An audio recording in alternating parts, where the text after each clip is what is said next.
అనగనగా ఒక అడవిలో కొన్ని ఏనుగుల గుంపులు ఉండేది. అది రోజు నదికి స్నానానికి వెళ్తూ ఉండేది.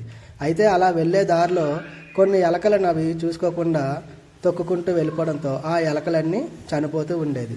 ఏనుగులు చక్కగా స్నానం చేసి తర్వాత కూడా అదే దారిలో వెళ్తూ ఆ మిగిలిన ఎలకలను కూడా తొక్కేసి చంపేస్తూ ఉండేది. అయితే ఈ బాధలన్నీ భరించలేని ఎలుకలన్నీ కూడా ఒకసారి ఎలకరాజు దగ్గరికి వెళ్ళాయి. ఎలుకలన్నీ ఎలకరాజు దగ్గరికి వెళ్ళి ఈ రకంగా చెప్పాయి. ఎలకరాజా మమ్మల్ని ఏనుగులు తొక్కి చంపేస్తున్నాయి, అలా మేము చనిపోతున్నాము. ఏనుగుకి వెళ్ళి చెప్పు. నేను వెళ్ళి ఏనుగు చెప్తాను.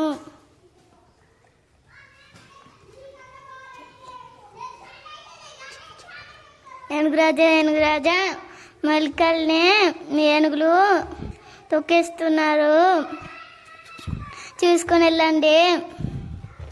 అలాగే. అలా మాట ఇచ్చిన ఏనుగులు ఈసారి స్నానానికి వెళ్ళినప్పుడు ఎలకల్ని తొక్కకుండా జాగ్రత్తగా అటు ఇటు తప్పించుకుంటూ వెళ్ళి స్నానానికి వెళ్ళసాగాయి. అయితే ఇది చూస్తున్న ఒక వేటగాడు ఏనుగుల కోసం పన్నాగం పన్నాడు. ఇక్కడ చాలా ఏనుగులు ఉన్నాయి, వల వేసి పట్టేస్తాను. పట్టేస్తాను.